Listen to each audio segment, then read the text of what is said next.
Ili uweze kuwa mtu wa kwanza kupata habari zetu za kiburudani, bonyeza maneno mekundu yaliyoandikwa subscribe chini ya video hii na kisha gusa alama ya kengele ili uweze kuwa mtu wa kwanza kupata habari zetu za kiburudani zinazokiki na kumake headline ndani na nje ya nchi ya Tanzania. Wema Sepetu ashindwa kuvumilia baada ya picha unazoziona katika skrini yako kuvuja katika mitandao ya kijamii. Watu wengi wameendelea kumsema Wema Sepetu kwamba ameweza kubeba ujauzito wa Diamond Platinum, na hatimaye leo Wema Sepetu amefuatwa na baadhi ya media nyumbani kwake akihojiwa maswali ambayo yanahusiana na hizi picha. Wema Sepetu ameshindwa kupepesa macho na kudanganya kwa mara nyingine. Ameamua kukiri waziwazi mbele ya media na kusema kwamba ujauzito aliobeba baba mzazi wa huyo mtoto mtarajiwa ni Diamond Platinum, na baadaye Diamond Platinum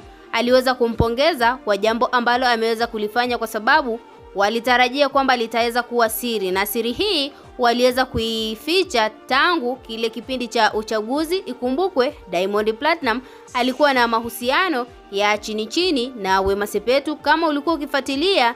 pilika za Diamond Platinum pamoja na Wema Sepetu, na ukiangalia posti zao za muda huo zilikuwa ni posti ambazo zinalandana, na kwa upande mwingine tunaweza kusema kwamba Diamond Platinum ameweza kupata chaguo la moyo wake, kwa sababu Wema Sepetu alikuwa ni mpenzi wake wa kwanza, ambaye ni moja kati ya wapenzi ambao waliweza kumtoa katika sehemu moja mpaka sehemu ya mafanikio. Katika kiasi kikubwa cha mafanikio ya Diamond Platinum, Wema Sepetu amechangia kwa kiasi kikubwa, na hilo haliwezi kupingika kwa sababu Diamond Platinum amekwisha kutangaza rasmi kwamba atasimamia mambo ambayo yanahusu ujauzito wa Wema Sepetu mpaka pale ambapo mtoto atakapoweza kuzaliwa, ndipo atawapa majibu sahihi ambao watu wanadhani kwamba Diamond Platinum ameweza kuwaficha au amemsaliti mwanamke wake ambaye ni Zuchu. Na baada ya hili jambo kutokea katika mitandao ya kijamii, mwanadada Zuchu amepatwa na mshtuko ambao umemfanya aendelee kumuona kwamba Diamond Platinum ni moja kati ya wanaume